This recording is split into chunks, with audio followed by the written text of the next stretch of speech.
तो उन्होंने असंवैधानिक रूप से सिर्फ 6000 पदों पर ओबीसी और एससी को लपेटकर इस भर्ती का भर्ता बनाना चाह रहे हैं। हमारे वर्ग के भाइयों की कम से कम 18-19 हजार सीटों का घोटाला किया है। उस दिन से शुरुआत से हम लोगों की मांग है कि 27% और 21% जो संवैधानिक अधिकार है वो पूरा किया जाए। हमारे जो है सीट जो है 18,598 का हनन हुआ है।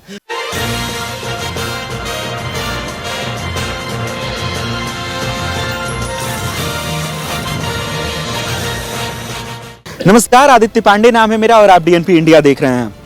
पिछले काफी समय से ये 69,000 शिक्षक भर्ती में आरक्षण घोटाला जो हुआ था उसको लेके ये अभ्यर्थी पिछले 6 महीने से लगातार यहाँ इको गार्डन में धरना दे रहे थे।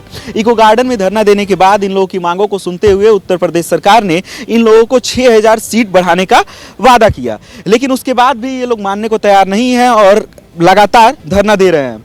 आज सुबह पे ये बेसिक शिक्षा मंत्री के घर पे घेराव किया, उसके बाद इन लोगों को फिर से वहां से पुलिस वालों ने इको गार्डन भेज दिया। आज सुबह से पूरी प्रक्रिया क्या रही, क्यों आप लोग को जब 6000 सीटें दी जा रही हैं उसके बाद भी आप लोग मानने को नहीं तैयार हैं? देखिए, हम लोगों का मुद्दा ये है कि जो राष्ट्रीय पिछड़ा वर्ग आयोग की रिपोर्ट आई है उसमें स्पष्ट कहा गया है पॉइंट संख्या 10 में कि जो आरक्षण है उसमें ओबीसी के 15,961 पद और एससी के 3200 पदों का हनन हुआ है। तो लगभग 19,000 के आसपास हमारी सीटें बनती हैं जिनका घोटाला हुआ है। आज तक शिक्षा मंत्री हमेशा विधानसभा में भी यही बोलते रहे कि कहीं कोई घोटाला नहीं हुआ है, भर्ती पूरी पारदर्शिता से हुई है। लेकिन जब आज उन्होंने माना है कि घोटाला हुआ है तो उन्होंने असंवैधानिक रूप से सिर्फ 6000 पदों पर ओबीसी और एससी को लपेटकर इस भर्ती का भर्ता बनाना चाह रहे हैं। हम लोग ये चाहते हैं कि जब मांगें मानी जा रही हैं तो जो संवैधानिक और न्याय संगत है हमारा, वो आरक्षण पूरी तरीके से लागू किया जाए, क्योंकि हम लोग 6000 पदों पर कभी भी संतुष्ट नहीं है। जो आयोग ने कहा है वही लागू किया जाए। अच्छा, आप लोग लगातार पिछले 6 महीने गुजर गए, आप लोगों को लगातार आप लोग धरना दे रहे हैं। कभी विधानसभा का घेराव होता है, कभी 10 नब्बे जाते हैं, आप लोग को वहां से फिर इको गार्डन भेज दिया जाता है। ऐसे कैसे चलेगा आप धरना? ये धरना जब तक चलता रहेगा जब तक कि योगी सरकार का बुलडोजर जो है वो शिक्षा मंत्री के घर पे नहीं चलेगा।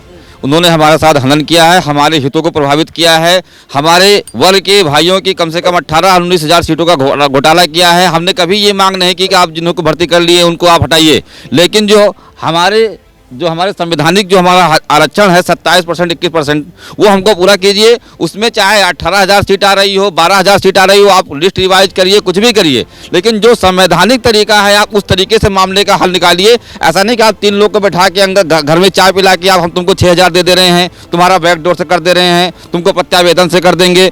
ये सब चीज़ें गैर संवैधानिक चीज़ें हैं जिसको हम लोग कभी लोग नहीं मानेंगे। अगर आप सब चीज़ संवैधानिक है आपका तो हमारा मुद्दा कोर्ट में भी चल रहा है, आप वहाँ से भी आप करवा सकते थे। वहाँ पर आपने रिपोर्ट लगाया, इन्होंने वहाँ पर काउंटर दाखिल किया है कि भर्ती पूरी हो चुकी है, हमने पारदर्शी तरीके से किया है, कोई गड़बड़ी नहीं है। तो ये 6000 की विसंगति कहाँ से निकल के आ गई? अगर 6000 की विसंगति निकल सकती है तो हमारी 18,000 की भी विसंगति निकल सकती है। अगर आप जाँच करें उसको सही तरीके से, आप उसको अधिकारियों को बैठाएं, आप उनसे पूछें तो 6000 या 18,000 निकल के आएगा। किस बेस पे मंत्री जी आपको 6000 सीटें दे रहे हैं वो बता क्यों नहीं, कौन सा आधार बनाया उन्होंने? आयोग की रिपोर्ट में भी जब लिखा हुआ है कि केवल जो है कि 3.86% आरक्षण दिया गया है, तो ये उसका जो सीटें बचती है 15,000 के ऊपर सीटें हमारी बचती हैं, तो वो 6000 में हम लोग कैसे मान जाएंगे? किस तरीके से आप दे रहे हैं आप बताइए, तो आपके क्या आधार है आपका 6000 सीटें देने का? जो हमारा संवैधानिक आरक्षण 27-21% का है, तो आप इस तरीके से आप टुकड़ों में बांटकर हमारे लोगों को बीच में लड़ाइयाँ करवा रहे हैं।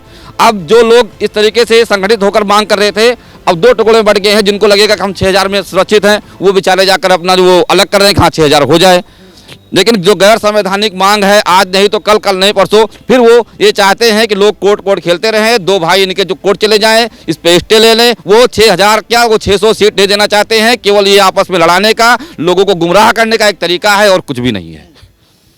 ये 69,000 शिक्षक भर्ती मामला पिछले काफी समय से लगातार चल रहा है। 69,000 शिक्षक भर्ती में एक तरफ जहां पे एससीईआरटी में बैठे लोग 22,000 सीट बढ़ाने की मांग कर रहे हैं, आप लोग आरक्षण वर्ग को लेकर मांग कर रहे हैं। ऐसे कैसे होगा? सरकार कह रही है कि हम 6000 दे देंगे सिर्फ। देखिए, हम लोगों की शुरू से मांग रही है, जब से ये लिस्ट जारी हुई उस दिन से शुरुआत से हम लोगों की मांग है कि 27% और 21% जो संवैधानिक अधिकार है वो पूरा किया जाए।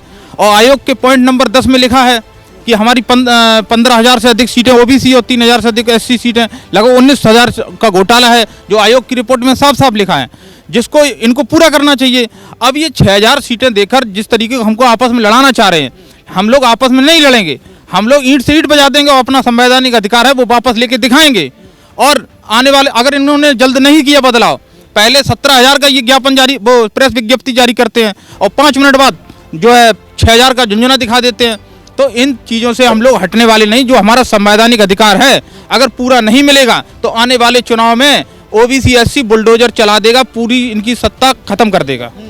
और हम लोग गलियों में निकलेंगे और इनके खिलाफ चुनाव में जाएंगे, रैलियों में जाएंगे और हम लोग वो इनके खिलाफ ऐसे काम करेंगे जो किसी भी तरीके से ये दोबारा सत्ता में नहीं आ पाए। इसलिए अभी समय है और 2-3 दिन का समय है, आप लोग पुनः इस विज्ञप्ति को सुधारें और हमारा जो संवैधानिक अधिकार है उसको पूरा करें।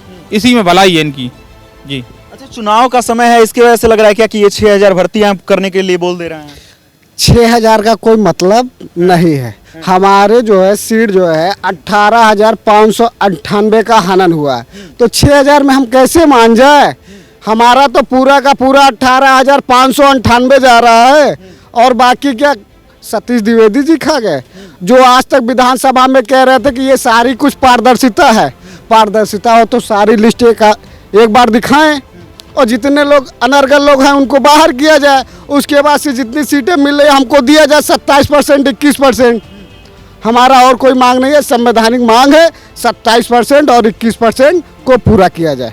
तो ये लोग कह रहे हैं कि अगर भर्ती जो है हुई थी वो अगर पारदर्शिता तरीके से हुई थी तो ये 6,000 सीटें ही क्यों निकाली गई है? अगर जब ये गलती स्वीकार किया है कि बेसिक शिक्षा मंत्री ने, तो उन्हें पूरे 18,598 सीटों के लिए भर्ती निकालनी चाहिए थी और ये भर्ती प्रक्रिया को पूरी करनी चाहिए थी।